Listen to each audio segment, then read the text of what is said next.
Hello and welcome to Ashes Rugby League Podcast, episode 24. My name is Lee Addison. And my name is John Davidson. And who's this fella here, back from the brink?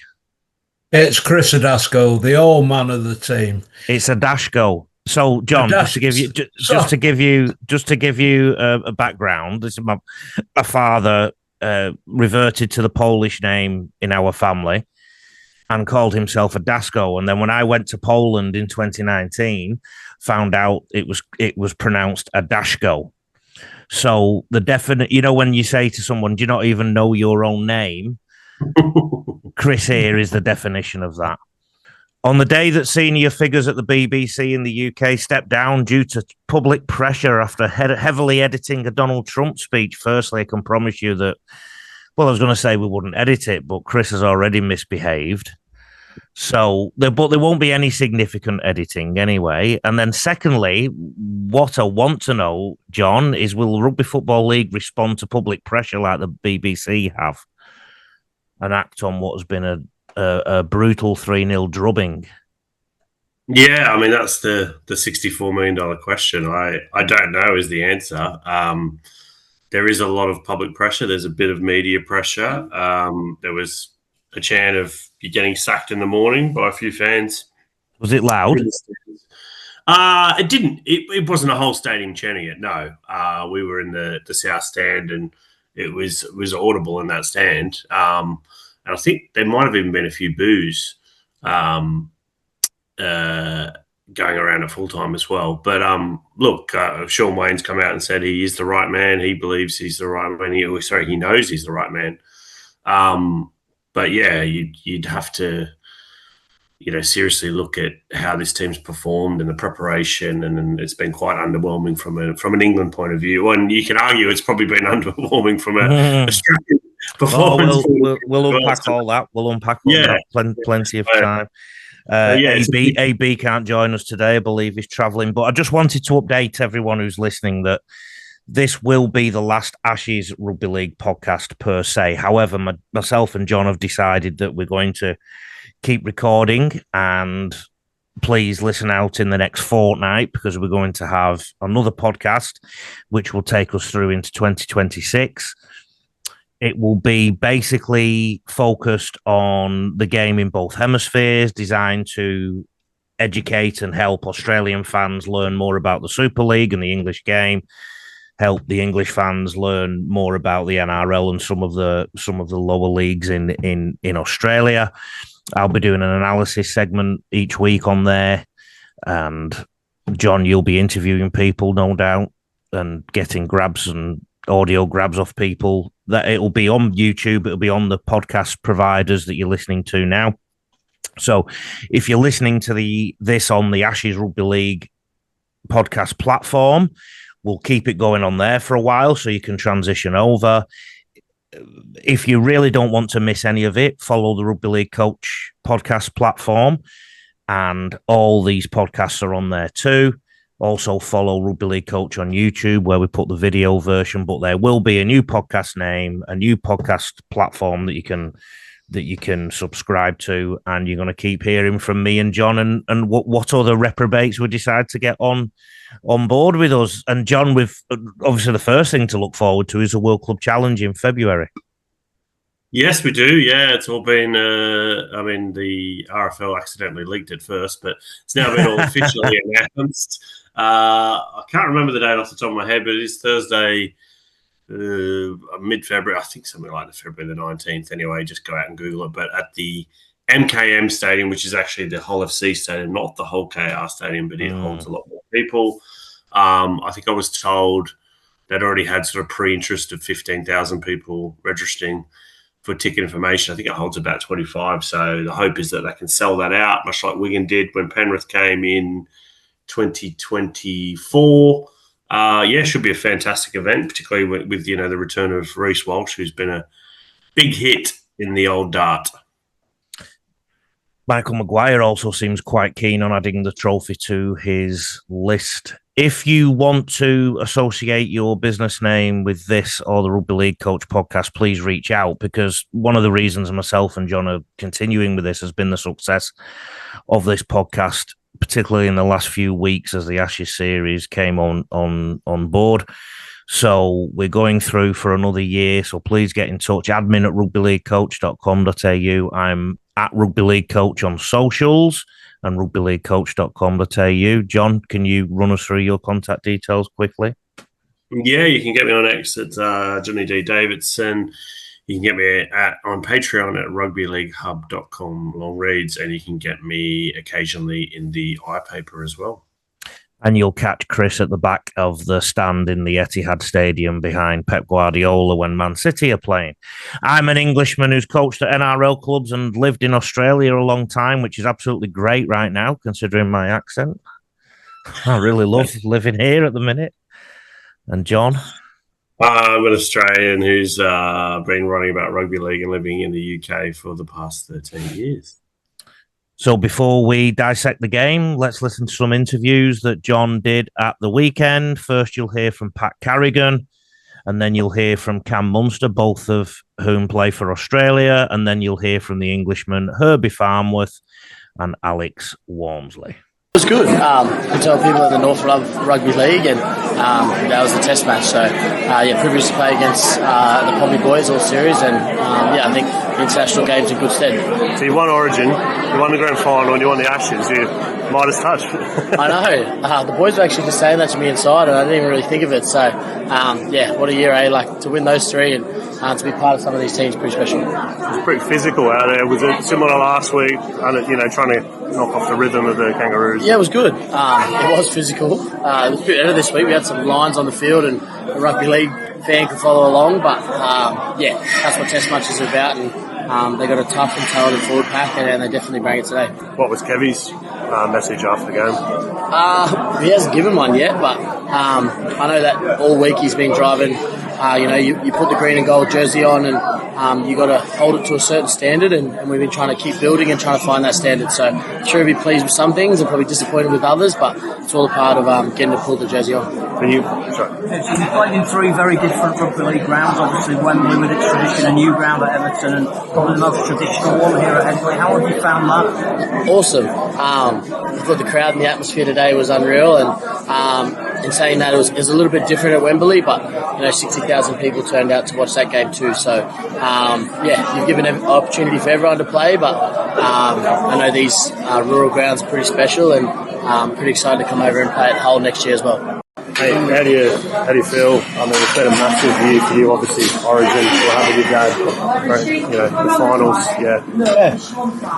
Look, it's obviously a cherry on top. You don't play these games for accolades. You like to play just to obviously wear the jersey, and they just come along the way. And very, very grateful with my teammates. They pretty much instilled the belief and played the way that I like to play. And I created some opportunities tonight. Some of the boys probably deserved a bit more accolades than what I did today, but in saying that, very, very grateful and very happy to be able to play for the Australian jersey. You've got the Fulton Riley medal, obviously two legends of the game. What does that mean to you for medals, dude? Yeah, look, it's very humbling. I think it's been 23 years since we played here, so to have my name etched in history, and I won't ever go away, and I'll be able to obviously go get about 60, 70, maybe 80, hopefully get that far. And be able to tell my grandchildren, and even my kids, they probably won't remember this. They're about 3, 2, and 1, so to be able to tell them that Dad played some footy and played okay every now and then will be something to go down with me, and I'll be able to tell them when I get a little bit older. An outstanding performance. You're a difference maker. You're a creative quality.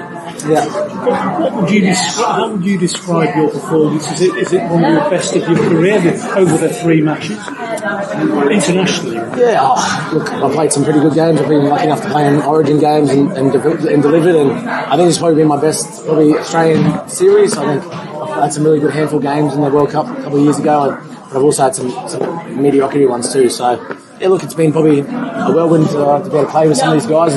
And it's crazy. The older you get, the more smarter you get. I think it's something that you get in your game, you understand the game a little bit more, you pick your opportunities, but when you're a bit of a young kid, you just want to play footy and just be all about the big play. So for me, it is just to dissect it and just be a little bit smarter with the way I wanted to play. And it worked tonight. It's not always going to work, but I'm very happy with the way we all play as a group. Are you looking forward to being instrumental in Australia winning on home soil in the World Cup? I mean, that's the ultimate, isn't it? I've been pretty lucky enough to be in the 2017 World Cup team. I didn't play, but I was in the squad. I was a pretty young kid, didn't understand the whole heap of it. I was probably about 21, 22. So to be able to get there in home soil, give ourselves an opportunity to play. But in saying that too, I've got to be injury free and being healthy and playing some good footy next year. Doesn't mean even though I wanted to play the series this year, doesn't mean I'm given the jersey next year. I've got to work hard, even harder. And you've got guys like Ethan Strange, Tommy Dixon, we've got some great players in our spine and in our halves that can deliver on the big stage, and I've got to be able to do that next year. If I don't, it could be a different story. What do you think the difference is between the NRL and Super League and Australia and England? There's not a whole heap of difference. I think they're a very good side. They're very, very skillful. I just think the way the game's played, with our referees, there's a lot of ball in play. It's a lot faster, a bit more fatigue in the game. Does that mean we might be a little bit fitter? Who knows? I think the way the game's played over in Australia, everyone's so excited on how fast it is, how exciting it is, and you see a lot more points put on, and there's a lot more fatigue in the middle where you look at the first game, even though there was flow with the England ref, there was a lot of stacks, there was a lot of blokes in the tackle, very slow to, you know what I mean, defensive lines were able to get set. You can have a breather, where when you play that style of footy in an Origin arena, hopefully the NRL can buy the Super League, or not buy the Super League, but be able to have a relationship with them and be able to build that bridge of international footy, and then also bring in some Englishmen, because there's some very skillful Englishmen over here. Bring them over to the NRL, you never know. Look at Herbie Farmer, Sammy Burgess, the Burgess twins. There's been some great players, James Graham. There's some great players over here. We just got to try and build that bridge of getting them over here. I think it's very hard. So the more the NRL can get involved and be able to financially help them, I think it's going to be great for our game internationally. And fingers crossed we can do something special. You're happy Javo wasn't there on your shoulder? I had to look left and right to me today. I was a bit worried about the security. Our media manager and our security at the Aussies, they're not very good by the sound of it. So, who knows, mate? He actually messaged me the other day asking for a beer. So, he's been messaging Steve Maskell to get your number. He's been trying to get me. I'm not giving him my number. What's a beer with him? Yeah, what's that beer with me? But hey, I'll keep that nice and clear. How was the Ashes experience for you? I loved it. I love coming over to England. Love just playing footy. You don't get this opportunity a whole heap. My first ever time to play against England was an Ashes series, so it's pretty crazy. I've been professionally playing footy for 12 years, and I've only played England once, so 3 times now. So it's pretty disappointing, only because our game's so big over here in the north and so big in Australia, and it's nice to play over here. There's some great players over in England, and you never know. They're going to be very hard to beat next year, and they'll build on that. There's some young players in their spine, very skillful players. They're going to get better, and we need to be better. And I'm excited for the World Cup next year if I get to play. And the tour experience for you as well, being away from home for 3-4 weeks? Living the dream. Everyone would love to be in my position. So it's one of those things. You can whinge and moan all about it, be a victim, but I miss my kids, I'm not going to lie. I miss my missus, my wife, but I'm here to do a job, here to play footy. I get paid to play footy. A lot of people are doing it tougher than me, so as long as I can go there, give my back to the fans, be humble. We never know when I'm going to be back over in England. So the more I can give it back to the game. I remember when I was a kid once, and I still love rugby league and still will until I die. So it's just one of those things. There's a lot of probably media or a bit of backlash on how arrogant the Australians are, but at the end of the day, we're just very confident in our game. But off the field, wouldn't mean a nice bunch of good people, So it's just one of those things. We all want to win. We want to compete, and sometimes the sportsmanship might go out the window, but that's footy. That just brings that rivalry and brings how much love we have for our game. And like you said, if I see one of the English players off the field, I'll have a beer with them and have a chat with them. And we've got so much time for everyone. And you never know when your time's up, mate. So you don't want to be an arrogant person. Said it again for us, fellow second half, which is a common theme this Ashes series, so something to work on going into the World Cup. But where do you think you stand now going into the World Cup? In there they're just saying, it's hoping England can still win the World Cup in Australia. They obviously going to be the favourites. Yeah, well, obviously there's some great teams now. Well, obviously watching over the Pac Champs, there's some quality players and teams that have gone really well this year, and the game's growing, and we want to be a part of that. But we've got better every game. That's just something we've got to work on, and got some good young lads coming through who didn't quite make the squad this year, and it's all looking promising for us in the future. Herbie, you went to Queensland when you were 16. You think more English kids could follow the path that you did? Yeah, it's a tough path, obviously moving away from family, so I wouldn't really wouldn't really recommend it to anybody, but it's tough. But yeah, it's definitely helped me in my career. That's for sure. I know Jackie Edwards had a big impact. You obviously passed away this year. I mean, that must have been sad. The impact that he had. No, it was. He was very good to me. It was Jackie. I used to go around to his house when I used to play down at Wigan St Pat's and Newton Storm. I always go around to his house after the game. So he taught me a lot, and he was very good to me as a young man. So, give us your assessment of the player of the series, Cameron Munster, and his influence on maybe he was a difference maker in the 3 matches. Oh, I wouldn't quite say that. I think that all of them were very classy players. You could have picked a lot of their side. Munster's, he's had a great year. He had a great series for Queensland, and there's no shock to us that he got player of the series. You've got Morgan joining you. How do you think he'll go at Redcliffe? I think he'll do very well. We've obviously signed him for a reason. He's had a great year here in Super League, and he wants to challenge himself over there. And it's a great club he's coming to, so I'm keen to have him over. In terms of the outside view looking in on Super League, do we play too many matches? How is this going to change from maybe giving us a competitive team going to the World Cup? Yeah, obviously it's a very physical game, so playing more matches doesn't help. But I'm sure there'll be some tired boys in that Ashes camp there. But yeah, I'm not really one to comment. I'm not too sure. So, would you want a mid-season international now to prepare you for the World Cup? Yeah, I would love to play a mid-season for England. So it's just such a hard thing to do. We obviously the NRL timelines and Super League timelines, and it's obviously a very far journey to go with. So I don't know what the common ground would be to make that possible, but I'll be all up for it. Tough results at the end, but you give it a real dig. Yeah, we did. Probably the story of the tour line. We've had a good dig, but the reality is we've come up a cut against the best in the world, and we sit here 3-0 losing, which is really disappointing.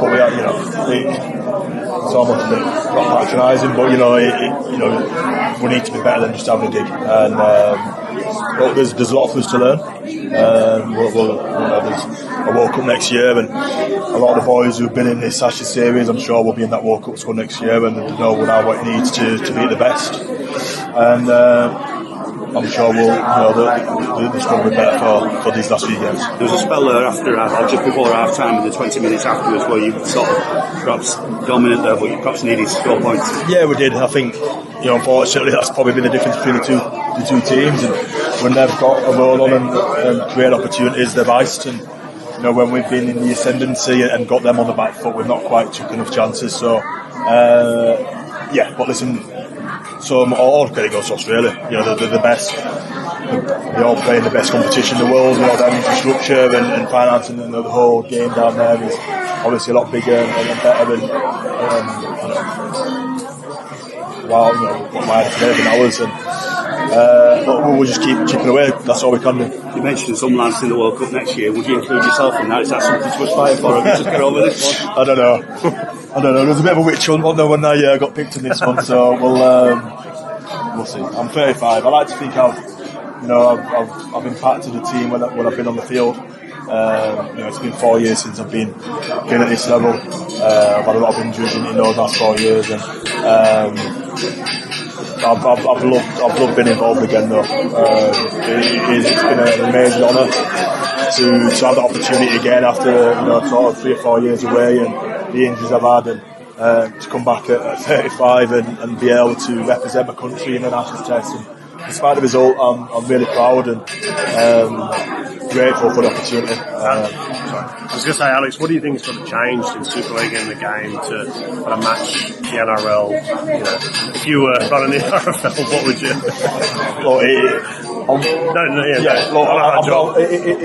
It's probably above my pay station that, but. At the end of the day, the sport, I want a polar part in terms of it's their national identity, it's their national sport. I think that's in the stat. There's 15 times more people playing rugby league in Australia than there is in England, and that's the harsh reality of it. But by no means do we just need to keep on, make up the numbers. We're proud Northern sport. we're proud, Englishmen who represent our country, and from the RFL Super League and everyone involved, we always do our best. And I think there's one thing you can't question from our organisations is that we don't do our best, and we'll just keep chipping away. At the end of the day, we've got to keep going. The Super League have done a lot of good stuff this last 12-18 months, haven't they? Last 2 years. You can see, the repercussions of that coming through, and it might not be an immediate fix, but we've got to think sort of long term down the line. We've got to get more kids playing rugby. That's going to be the secret. If we can get more kids playing our great games, we get a bigger playing pool, and then hopefully, once the game keeps growing, as it has been, we've got some fantastic sponsors. ABK, Betfred, they really put a lot behind the Super League in England, and we've got to keep going, and that's what we can do, and hopefully we will keep doing that, and eventually we'll catch them up. You're back with us on episode 24 of the Ashes Rugby League podcast. I've got my notes here, John, and it says third test review, or it should do, because originally I wrote thirst test review. I don't know if this is an omen. thirsty test review. Yes. Maybe I need a drink after what we watched. Let's talk to somebody who is drinking first. Chris, you're coming here from the fans' perspective. How did you feel about Saturday, England getting beat 30 points to 6 or 8? Was it 6 or 8? Right, I thought, like last week, I'd write some notes, follow it up, look at the positives. And here's my notes. I don't know if you'll be able to see that. It's no use for anybody who's listening, but there's my notes. Blank page. Yeah. The only thing I thought about it was the England forwards played magnificently. It must be very, very frustrating because they matched the Aussie lads, and the hooker, both Harry teams. Grant, yeah. On both teams were the best players on the pitch. It's the same old story, isn't it? Totally disillusioned. The same arguments.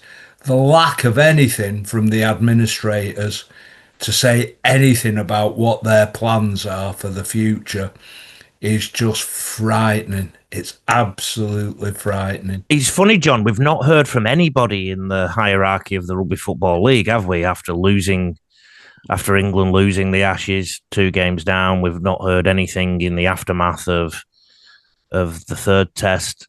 That would worry me if I was Sean Wayne, quite frankly. We will talk a little bit more about Sean Wayne and his future soon, which I feel has been the theme of the last 3 podcasts, I think. I thought England was seriously lacking smarts and creativity, and therefore we have to bring into question selections, but also coaching styles.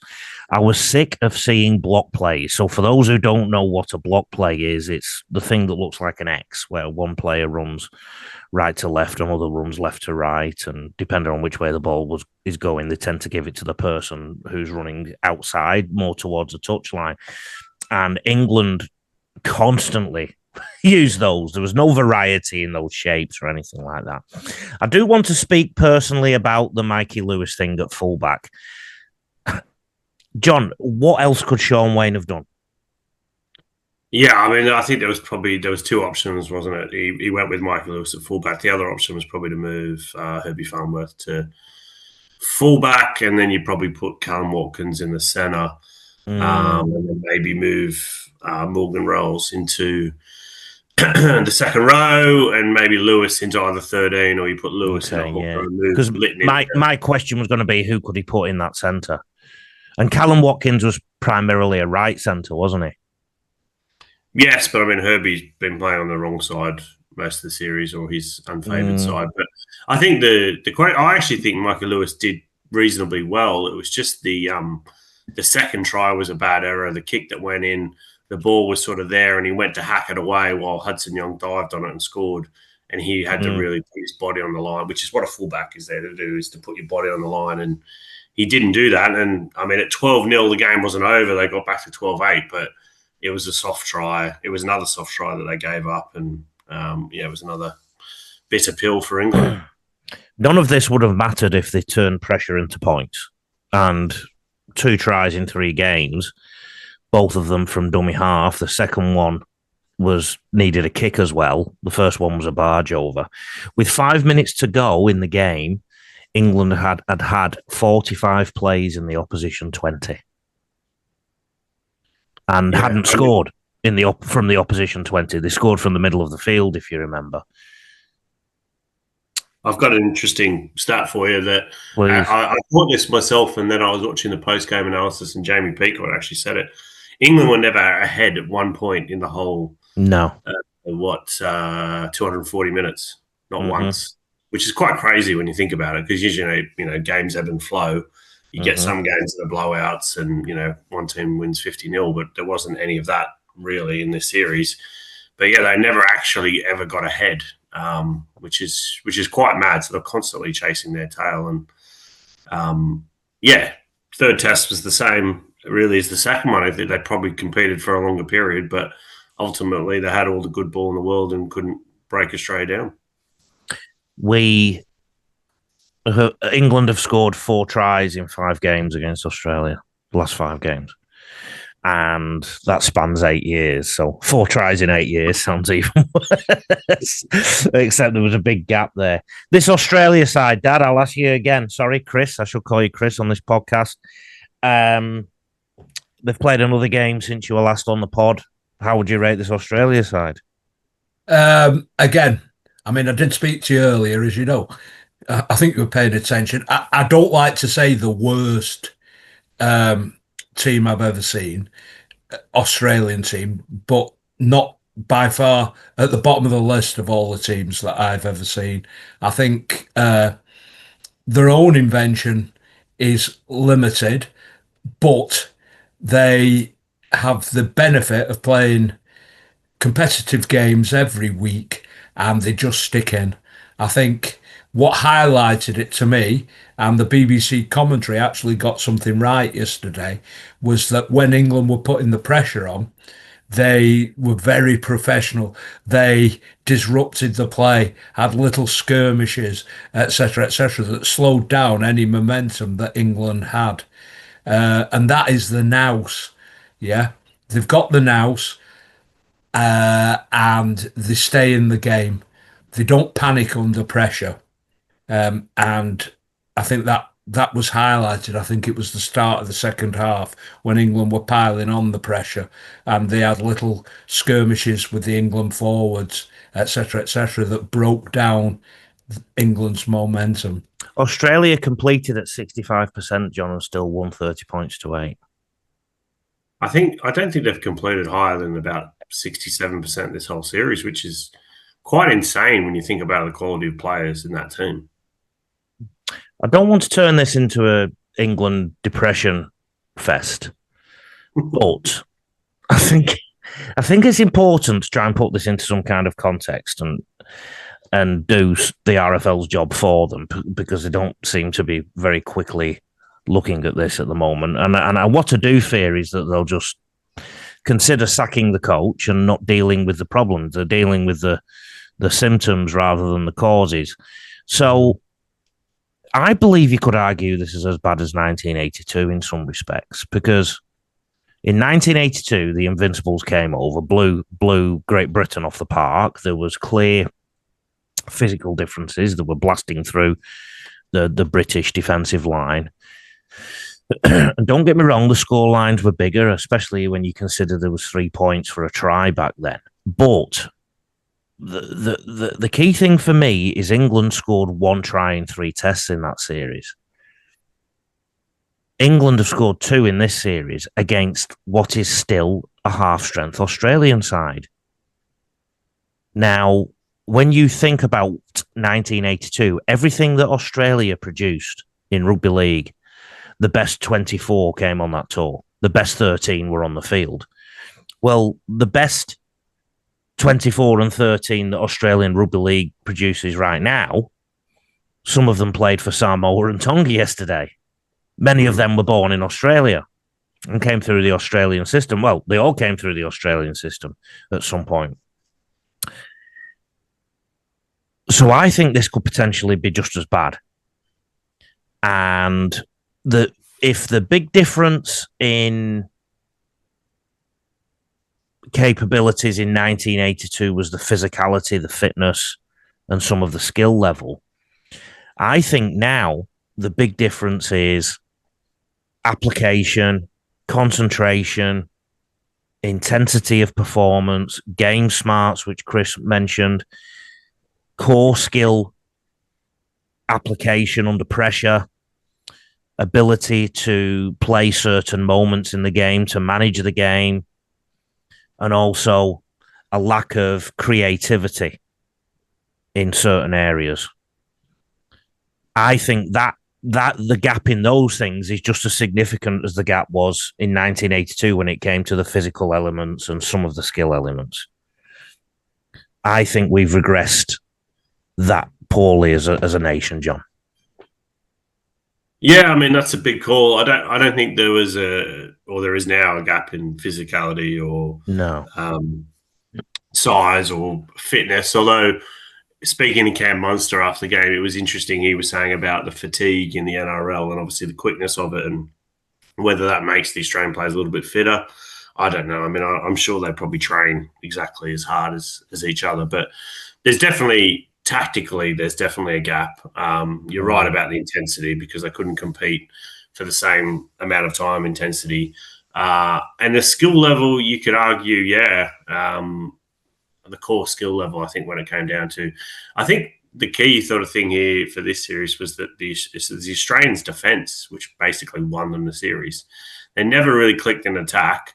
They had glimpses at times. Even yesterday, Walsh went to throw an intercept and the ball bounced back to him, and that was pure luck. Another one was basically, I mean, it was great footwork and smart play, but he basically stepped two players, and that was just a bit of brilliance. But Australia are just very good at punishing errors, and there was the two errors in the first half that they scored off the back of. And England just basically were their own worst enemies at times, but it's happened that much that that's a systemic thing. It's not just a luck. And I rewatched the analysis today, and the commentators kept saying, and I think Sean Wayne said, we need a bit of luck and whatever. It's like, you need a bit of luck to win maybe one game, but if the same things happens in three, it's a pattern. You're not going to get luck in every game. You're not going to get every 50-50 in every game. So there's a bit of clutching at straws there. I think there's a little bit of denial still in some people in the game. A couple of reflections from a coach's perspective. The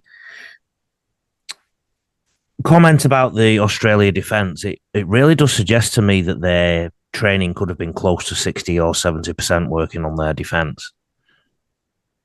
It looked like that from a tactical point of view. The defence was one of the more solid that a rep side could come up with in terms of structure. So, fair play to Kevy in that regard. It's just that I probably think they've given too much credit to the players in terms of, they'll sort the attack out for us, because I don't think the players necessarily, even though they have the core skill, even though they have the ability to see things, I don't think they have always the bigger picture thought of, we need to get a tide over there to attack them on this side, etc.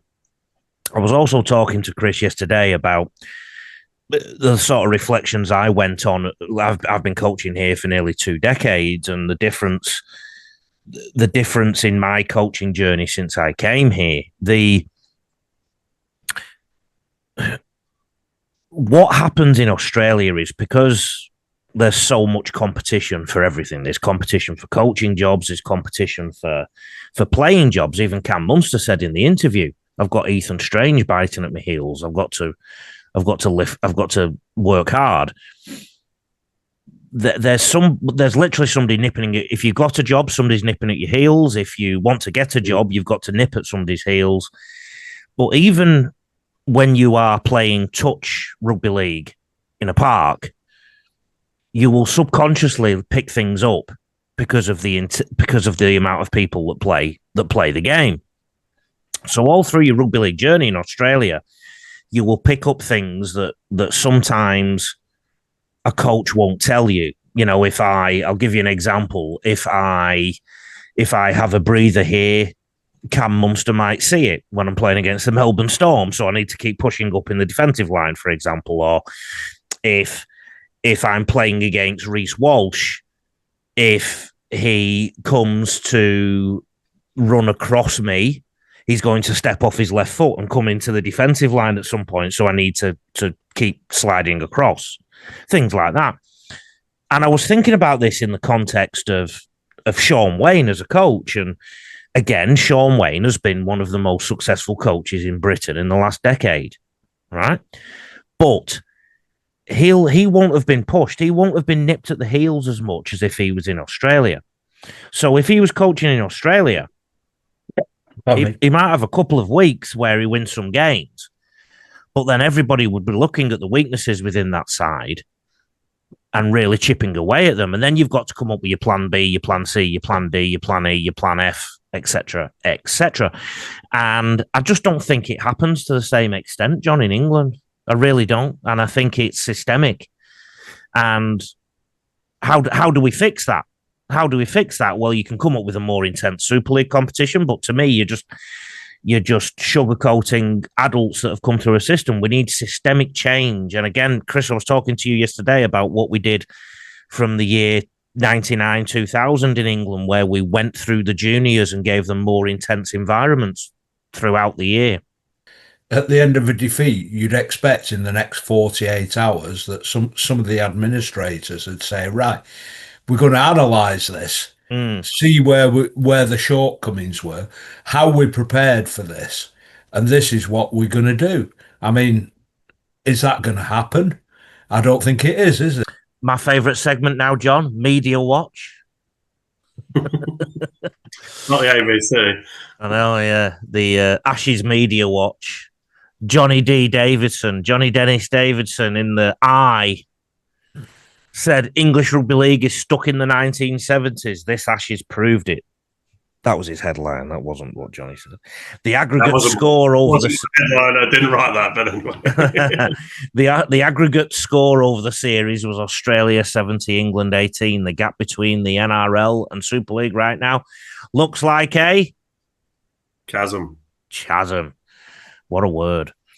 The contrast with England has been stark. The hosts have been battered on and off the pitch. Oh, John. England did not hold a single session in Leeds before the third test and held just one in Liverpool before the second, preferring to stay in their Worsley and Wigan bases. If England Rugby League is ever going to improve, self-interest must be addressed, talent identification has to change, and rigid mentalities must evolve. That is a severely redacted article, so maybe I should stand down like the BBC Director General, but you're quite scathing there, John. I took some of the best bits out and made you look even more scathing.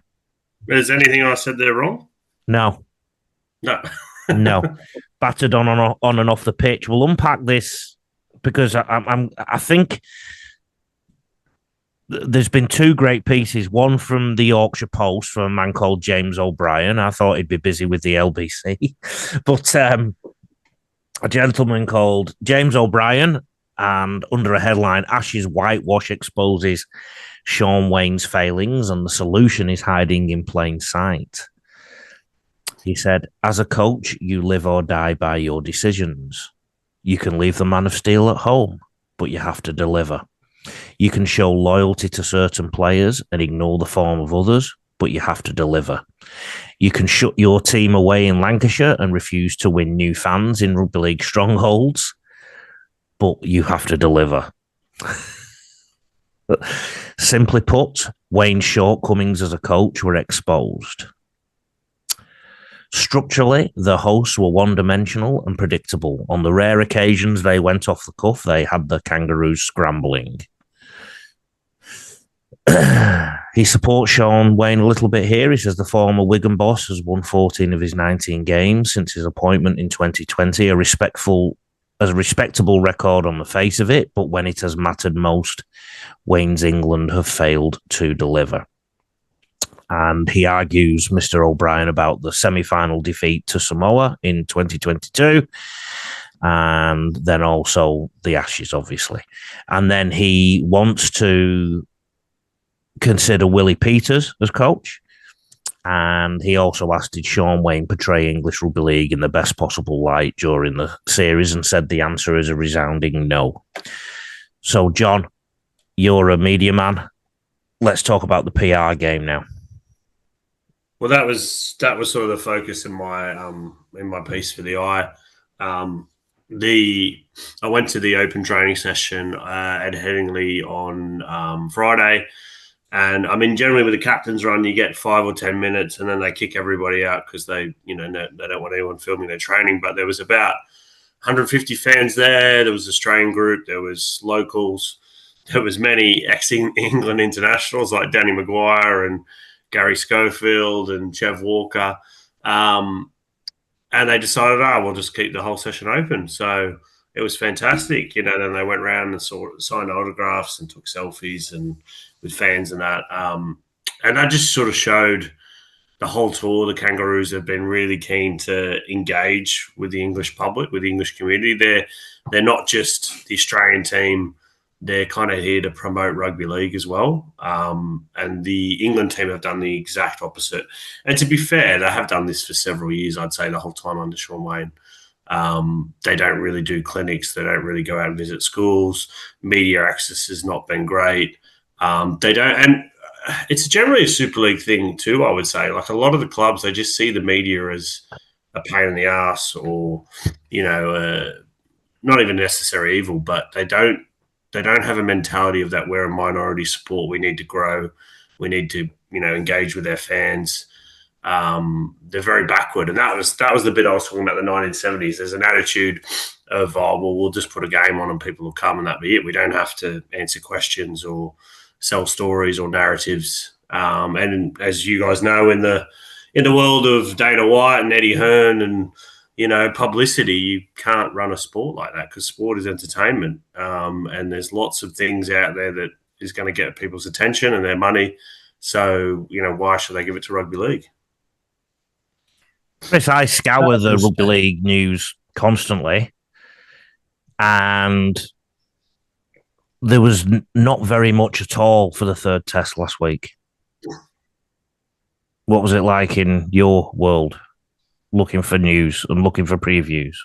As I said last week, I live in a rugby league heartland, but I could walk and speak to every neighbour who's I know has a sporting interest, and they wouldn't have a clue what was going on. So the importance, I agree with you, John, of having that profile, that you get out, involve the community, go out, do something that people will want to watch or be interested. It doesn't exist. And you live right near Wigan, the centre of the rugby league universe at different points in history. Yeah, I'm literally a 20-minute drive from Wigan. John said we're stuck in the 1970s. My feeling after the Hooter went yesterday was, I wish we were in the 1970s. I wish we had that mentality. I only brought us back to 82. Yeah, and you look at the media coverage, that it was BBC News back in the day in the 80s. It was the headlines. It was a top story. Yeah, no longer. So that's the PR stuff. We've obviously, but there has to be something coming from the RFL in that regard, John, too. They have to control this. They should be teaching Sean Wayne what to do, not Sean Wayne dictating to them. Well, they don't, Lee. I mean, we have to talk about Australia soon because I've got Paul Crawley's stuff soon, which will get us onto that.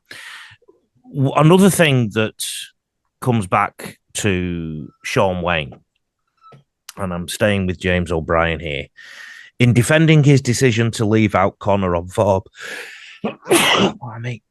Wayne insisted the prize meant nothing to him. The Man of Steel prize, that is. An insult to the honour itself and the panel of legends charged with selecting the winner. He instead picked George Williams, who had missed the end of the Super League season through injury and struggled for form throughout, as part of his credit in the bank policy. Mikey Lewis, on a high after guiding Hull KR to a historic treble, was given just 80 minutes in his natural position. For all the issues facing the national team, the spine stands out as the biggest.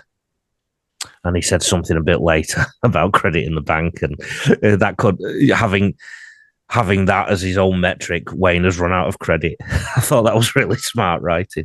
Let's talk about the selections, John. Yeah, I mean, we've been talking about them for weeks, haven't we? Yeah. Yeah, I think. Look, hindsight's always great, and you would say you'd put these players, but the explanations of why players were in and out wasn't great. He's always been a coach who's been very loyal to certain players that he's got relationships with, like John Bateman and George Williams. But I think, on this occasion, the selections were definitely not great. They were exposed. The lack of creativity was exposed. The tactics were exposed. The lack of a plan A, plan B. The funny thing is, the third test for mine went very similar to the second test. It just, at the end, Australia ran in 2-3 tries in the last 15 minutes. They should have had, watching it back, I mean, I don't know about you guys, but Marky Mark had an absolute shocker. He was more rocks and diamonds, that's for sure. He should, I mean, I know he's going back to Wallabies, but he should be never near a kangaroo shirt again. And to be honest, if Xavier Coates and Zach Lomax were available, he wouldn't have been. But he throws a no-look pass. It's about 2 meters forward in the last 30 seconds to Chitoni Staggs, which would have been a walk-in. So that would have blown the score out even more. But they didn't learn from what they did wrong in the second test. I mean, they played a little bit more direct, but it was block play after block play, and it was still very pedestrian predictable. So there wasn't a plan B, and you've got to put that down to the coaching. Honestly, from a coaching perspective, it was like the two teams had the same tactics, almost exactly the same. They both had a compressed-ish defence. Australia were a little bit more up and in at times.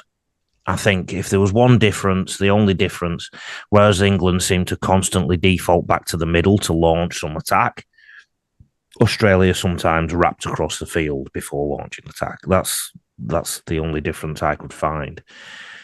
In terms of outcomes and in terms of how the games unfolded, have a think back as to how many tries were scored on England's right, so Australia's left. So England never fixed that problem at all during the games. Also, you've mentioned Chitoni Staggs there and the other centre, Shibasaki. How often were they mentioned in the series? How much quality ball did they get? They didn't get, they either didn't get hardly any ball or they were nullified in terms of attacking threat. I mean, I think they carried and defended well, but in terms of attacking ball, no, they were non-existent. And even we didn't see a lot of Addo-Carr either. No. Not a huge amount of Marky Mark, but I mean, I think there was a lot of play through 9, wasn't there? And Harry Grant had an absolute stormer on Saturday. I think he was, he got the man of the match, and he was well deserved. Chris, what do you think of Nathan Cleary as a half? Well, running the ball or doing something with it, he was pretty average, weren't he? He didn't draw anything. He didn't, but his kicking game was really good, I thought. And I think a number of Australian players did as much as they need to do. The frustrating thing for me, and I'm going off talking about him, he was head and shoulders above the England halves. Yeah, I don't know if he was head and shoulders, but I think you'd definitely pick him over the England calm halves. head. I'm talking about calm head, knowing what he was doing. He did nothing spectacular, but he did what he had to do. Well, I don't want to pick on individuals, but Herbie Farnworth, what did he do? I don't think he did much, John, did he? Nothing. He's talking about over the series, or over the series. Yeah, I think he was well nullified. To be fair, I think there's been a lot of talk about he's the best centre in the world and the best player England has, and I think he was fairly contained. I think he played well in the first and second test. The third test he was pretty quiet, but he probably didn't do what England were hoping. I don't think he played badly. Some of his defence was really scratchy. I mean, I just said, look at the amount of tries that were scored on the right. Herbie Farnworth was a right centre in the first 2 games. So definitely some concerns there. And my analysis videos will show some of that this week when they come out. But my thing about Herbie was, I think he was so frustrated with his lack of opportunity that he spent as much time moaning. at the referee and everything else. That was the bit that got me. I think from game one, he was utterly frustrated with his lack of opportunity. Yeah. The question still unanswered in Ash's triumph as key issues arise in Kevy's reign. Can you guess who wrote this article, John? Your mate, Crawls. Paul Crawley. Kevin Walters' ongoing position as Kangaroos coach and Nate. Oh, hang on, can I just say something? Right, you know these clips. I'll put that. The AI generates some clips, right, and I'll be reading out something by Crawls. You want to see some of the things I've been receiving based on what Paul Crawley's written? Like, I'd have had to educate people that that's not me saying that, right? I might do a podcast that's just dedicated to some of the abuse I get and abusive messages too. Like one of them was really bad. Kevin Walters' ongoing position as Kangaroos coach and Nathan Cleary's stranglehold on the number 7 jersey were the two biggest talking points to come out of Australia's 30-8 win over England and Leeds. If you didn't get up to watch the final test of the 3-match series, don't let the 5-1 result fool you. The scoreline absolutely flattered Australia, who, it must be said, were very brave defensively, but lacked the polish in attack to send everyone home feeling completely comfortable ahead of next year's World Cup countdown. Grant and Munster deliver, but Cleary struggles again is a subheading. While Harry Grant and Cameron Munster were both super impressive, yet again, Nathan Cleary failed to stamp his authority at rep level. In the opening 2 tests, Cleary played within himself, but on both occasions was more than solid. In the final test, you were flat out giving him much better than a pass mark, given some really clunky moments with his usually exceptional passing and kicking. To be honest, the Iceman just never looked completely at ease this entire series, and while he never stopped trying, it just wasn't working for him. It almost feels unfair to judge Cleary too harshly, knowing how dominant he has been for several years now in club footy. But at rep level, the jury remains well and truly out if he should stay as Australia's automatic first choice half moving forward. It also raises the question whether Walter should have given Mitchell Moses a shot in this game, given the series was already decided. The other option would have been to give Tom Dearden a start instead of again playing him off the bench, or at least throwing him into the game at half-time, playing the 7 role. Dearden brought instant energy when he came into the game late, and don't forget he won the Wally Lewis medal this year as the man of the series in Queensland's Origin victory. Again, whenever I write this on socials, I get hammered, John. How much proof do we need that Nathan Cleary is a Penrith system player?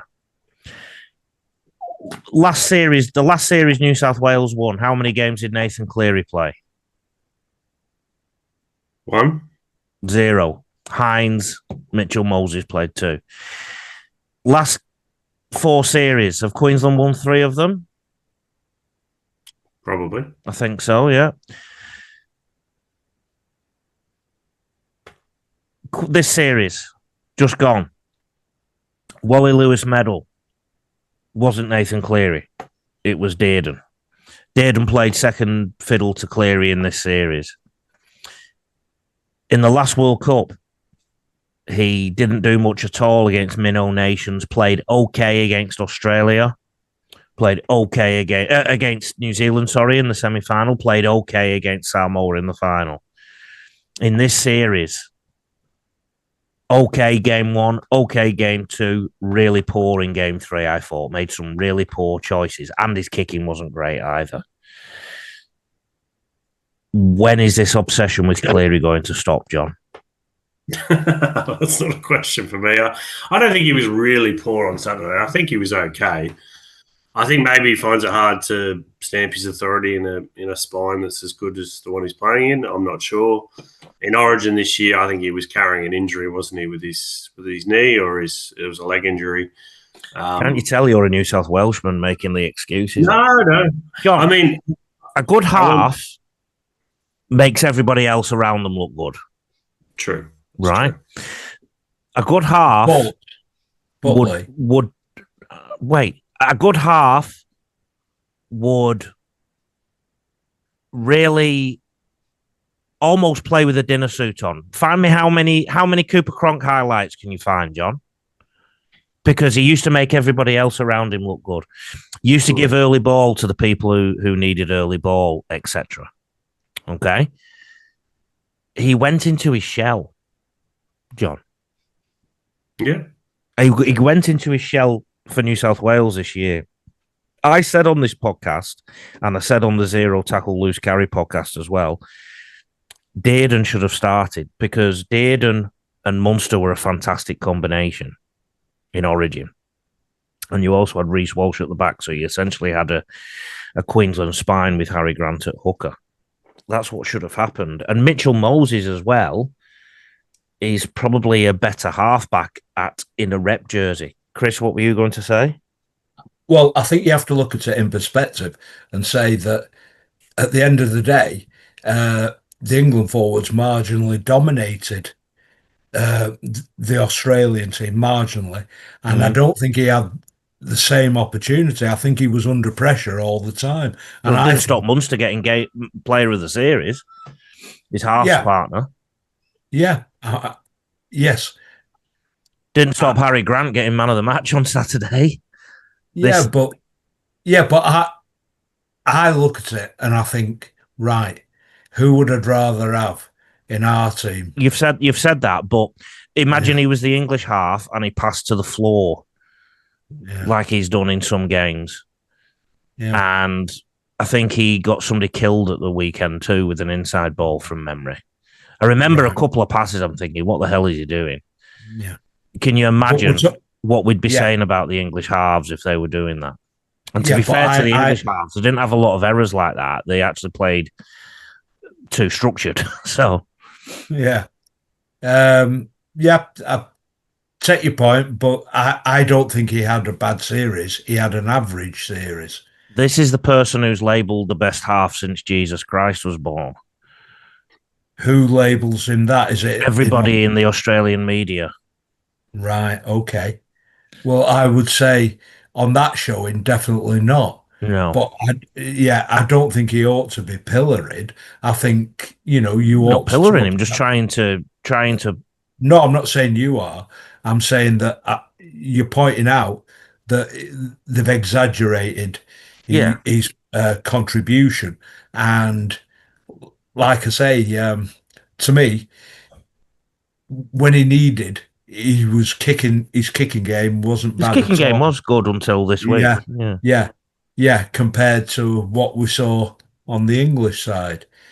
And we've got to understand, John, too. Players make their own decisions sometimes. So a lot of fans on social media have said that the Queensland guys were connecting with each other. So Grant and Munster, right, were connecting with each other and missing Cleary out, for example. But also, I think that's a little bit unfair because sometimes players just decide instinctively, well, this player, they might be thinking, oh, Cleary's not really in form. Let's just give the ball to me. Those things happen within a game scenario, and these come down to the coach too. And on the coach, John Kroll said, "Has Walters done enough to retain the Kangaroos' coaching job?" What do you? Yeah, think? there was some murmurs at the game on Saturday that maybe he won't be. He won't be given the World Cup job, even though obviously it's a whitewash. But look, Australia, I think even by their own admission, have not hit any great heights, have they? They've won. And it was interesting. I went on Friday night, so before the third test, I went to a speaking event with Andrew Johns in Keighley. And his assessment was, obviously before the third test, was that Australia are a 6 out of 10. They were playing within themselves. And he had some sort of choice words about the England team and how they played. But, yeah, he wasn't suggesting, and I think that's been the coverage in Australia, that this was an Australian team that was catching fire and dominating their opponents. I mean, they've won, and they've pretty much won comfortably in at least 2 of the 3 tests, but they've never hit any great height. So I think that's certainly an issue. whether he gets the job or not next year, I guess we'll see. But yeah, I don't think the disappointing thing from the Australian perspective is they never really caught fire for 80 minutes or even 50 or 60 minutes. So I thought it was interesting at Headingley on Saturday. England kicked off, and the first set they moved the ball twice, and they tried to go wide. And how often do you see from the kickoff someone not just do the customary first hit up? I mean, it's very rare. And then I think it was Harry Grant literally in that first set made a break, and they almost scored. So you could see from the outset they're like, we're going to go out and we're going to entertain. We're going to we're up for this. And they scored a couple of minutes later. But it never really continued on, and there was errors, and there was drop ball, and England's got to have some credit because their forwards and their aggression and their line speed was really good, and they upset the Australian rhythm. And there was a bit of niggle, and the tackle wasn't there, and knee to the head, and all that sort of stuff. Which obviously, I think that's going to upset the way the Australians play. But by their own high standards, they got the job done. But it was far from a perfect showing. So I think they can be a lot better. And I would say they will need to be a lot better if they're going to, and there's no certainty, but it's probably going to be New Zealand that they would face in the World Cup final. And I think they'll need to be better. If they Did you see that game, John? I haven't had a chance to watch it yet. The timings for the Pac Gens are pretty horrible over here, but I have it taped and I'm going to watch it tomorrow. But I know from what I've heard, New Zealand have been very impressive. Dylan Brown, great to see Kieran. The pack, yes, yeah. I mean, they've always had a great pack, but it's great to see Kieran Foran go out as a winner because as a Manly fan, he's just been a fantastic player, just a great player for the sport. So good to see him bow out with a winning medal as well. Crawley said we just naturally assumed that Australia would gel in the second test, which they didn't, and then he argued that maybe Walter should have made changes for the final test. There's a couple of ways of looking at that final test selection, John. Was he endorsing the way they played an attack? I don't think he was endorsing the way. I think he was thinking, all right, well, I don't think you change your spine regularly, particularly in a 3-test series. You know what I mean? You don't want to have more disruption. I think he was thinking, all right, third game, we'll click here. We want to put on a big score. We want to win. I'll pick the strongest team I have, and that's what he did. If you watch Samoa, New Zealand, I mean, I honestly think based on like for like, New Zealand have to be favourites for the World Cup, and they could be playing Samoa in the final. That's what I'm seeing. Well, look from an independent point of view, how good would that be for the sport? It would be brilliant. Don't forget the game's being played in the Southern Hemisphere too, which means more players are going to be available from the Southern Hemisphere. Crawls then goes to the point. He thinks that Australia's Achilles heel might be their pack, and he thinks that maybe England exposed that a bit. John? Yeah, I think. Well, we said this weeks ago, didn't we, Lee? On one of the many pods we did. The forward. It was. I thought that the two back rows were particularly good, Young and Crichton, and I had a vote in the man of the series, the Fulton really award, and I voted for Munster, but I was close to giving Young or Crichton a vote because I thought they were very good in all 3 tests. But yeah, in terms of the front row and the subs, it was not the strongest forwards. Mitch Barnett, Payne Haas. There's some forward. Liam Martin obviously would have been another one. Cam Murray, I know had a terrible year, but if he was fit and ready to go, I think that the depth in the forwards isn't great, but it's the spine and generally the back line. And even we know in the back line, it was probably the 7th and 8th choice centres and the probably 4th or 5th best wingers. So I think that we mentioned this before, but that kind of goes to show that if it was the second string Australian team and they never really got out of second gear, but they still won reasonably comfortably, what does that say about England? It doesn't say. So he's come up with some statistics.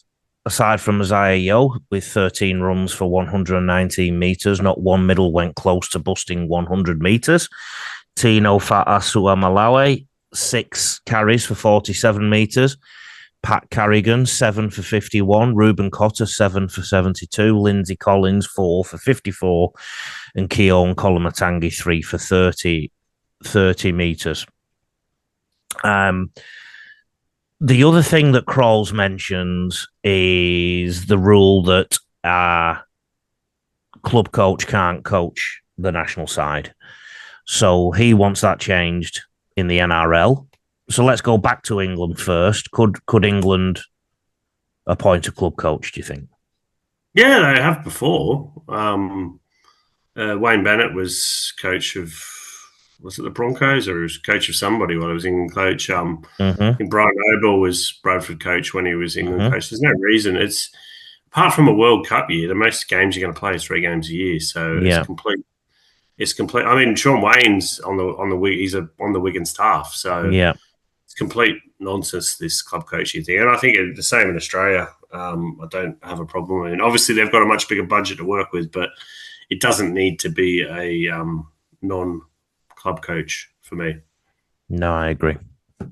I think the problem is, though, Lee, is would people want to take that job? The England one? Yeah.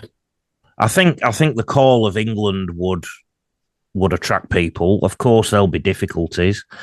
There'll be, from a performance perspective, there'll be some frustrations. But I think every coach, I mean, I think I'd do a better job. So I'd take the job, So, that's what coaches do. That's the whole idea of being a coach. You think you can outcoach your opposite number. Whether you can or you can't is another matter, but that's what coaches do. So, yes, I think people will want the England job, but when they get to the discussions of it, can I have this, can I have that? When they get told no, no, no, that will then decide how keen they are to have the job. Brad Fittler, for example, wanted the Australian job, and then I think he heard some of the details behind the scenes and decided it wasn't for him. So he suggested his media commitments were too big, and apparently I believe that he looked at what was structured for the Kangaroos, because let's face it, again, we were talking on the podcast, weren't we, John, a few weeks ago? The Kangaroos haven't organised anything, we were saying, and they've just sort of arrived in England and done a bit of defensive work and still managed to take home the Ashes. This is how bad it is, really, and it's happened, and I literally can't believe it. The Australian job, I honestly think that it's that much of a poisoned is too strong a term, but there's that many players who've defected to other countries, John. Who's going to be left? Yeah, I mean, it's a harder job than it was 10, 15 years ago. I think Mal Meninga did a great job in bringing back the pride in the jersey and, the honour of playing for Australia. And, obviously Tino's been enticed back. Colin Matangi was enticed back. I think, was it last year? I mean, I think the Hammer is going to Samoa, but he did play, I think, for Australia last year. So, yeah, it's more difficult, but I think there's a lot of pride and prestige in the Australian jersey, and I think that was demonstrated in this series by the players, by the staff. They were proud to be playing for Australia, and I think that, can't be underestimated. I mean, I think I wrote in my piece, they are the closest thing the rugby league's got to the All Blacks. So I think there's pressure when you play for the Kangaroos in that you're expected to win every game. And if you don't win, you're going to cop it. So you're kind of in a lose-lose situation, but you still want to be part of that history and heritage, I think. And, I said this weeks ago on the podcast. Can you imagine being one of those Australian players going back to Australia and you've lost the Ashes for the first time in 50-odd years? I think the problem is, though, you talk about English coaches who would replace Sean Wayne. Oh, Darryl Powell, Brian McDermott, who's currently coaching in the NRL and has been a head coach of a couple of Super League clubs. Willie Peters has been mentioned, but some people won't want anybody that's from overseas. Paul Rowley has been mentioned, but I don't think his defensive structures are good enough, but he would bring some attacking flair to England. But I think we'd almost be the opposite of what we've seen with Sean Wayne. But it'd be too far the other way, if that makes sense. Who are some of the other candidates? Matty P has racked up the trophies. I think there's plenty of candidates. I really do. Yeah, but there's all the negative connotations as well, isn't it? Because they're coming into a situation that is desperate, and people expect, in the world we live in now, instant results. And they, as you said earlier, would maybe ask for things to be put in place. And do you have any confidence in the Rugby Football League administration in putting them? No, but the question was who would want the job, and I think there'll be plenty who want the job. I really do. I don't think there's going to be any shortage of it. Yeah. England and Great Britain haven't won anything for half a century, so you imagine you get that job and you somehow, manage to win a World Cup, or you manage to beat us. I mean, that's a slice of history, isn't it? So Wayne Bennett was extremely close. He was, and I think I reread my report for the Guardian on that final in 2017, and there was nothing in that game. And it's clear that England has regressed in the last 8 years for me. Well, that's the point, isn't it? They've regressed. Yeah. What's in place to make a coach succeed? But there's two parts to that, and you can say, look, they should have had a warm up game. They've got to make Super League more intense, less foreign players. They're all fair points, and that would help. But the England national, that's not his job, and he has really no impact on that. So he's got to get 17 players together and build a style and build a culture and a game plan. And they haven't done that in this series. I honestly think the right coach could have got a result in that series. Yeah, I even with all those limitations. Yeah, well, I think the right coach could have at least won one of those games. Yeah. Anyway, what's next, John? So I've heard that the Kangaroos are going to tour again in 2009. There's quite a few years to go before then. We've got the World Cup next year. What? No. There's a bit of talk in England that the Kangaroos actually could be back for the Ashes in England in 28.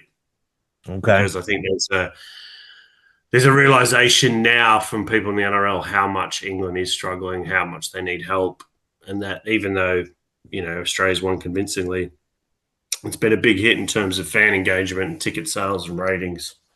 This tour has made money, I'm pretty sure. So there is talk. Obviously, World Cup in Australia next year, New Zealand to tour. The original plan was New Zealand to tour England in 27, and it was to be the Ashes in Australia in 28. But now I'm hearing that the RFL wants the Kangaroos back. So I think that'd be fantastic. It's really been a shot in the arm for the English game in terms of off the field, in terms of publicity and promotion, and I think it'd be great. Half of me says, "Oh no, not another." If England go to Australia, it'll be a massacre.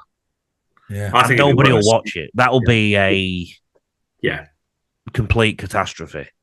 Well, if it went to Australia and Australia won, 40-50-0 each game, we probably wouldn't have another Ashes for 25 years. So I think, keep playing it in England, which is a market that needs more international rugby league. We've got the Pac champs in Australia, don't we, Lee? So, in terms of international rugby league in that market, it's flying, isn't it? You've got to go where the fish are biting. So series in England, probably a good idea. I think the Australian players enjoy the trip. I don't think they're the hell-raising players of many years ago. I think they're a bit more sensible and enjoy the cultural aspects of the trip. So I think they'll be keen to do that. But again, the NRL clubs might say we don't want our players going over there every 2 years. So anyway, that comes to the end of the Ashes Rugby League podcast journey. Thanks, John, so much for your efforts with this. Thanks, Chris, for your last couple of efforts. John, we'll get everybody to keep in touch with us and keep an eye out for the next podcast in 2 weeks' time-ish.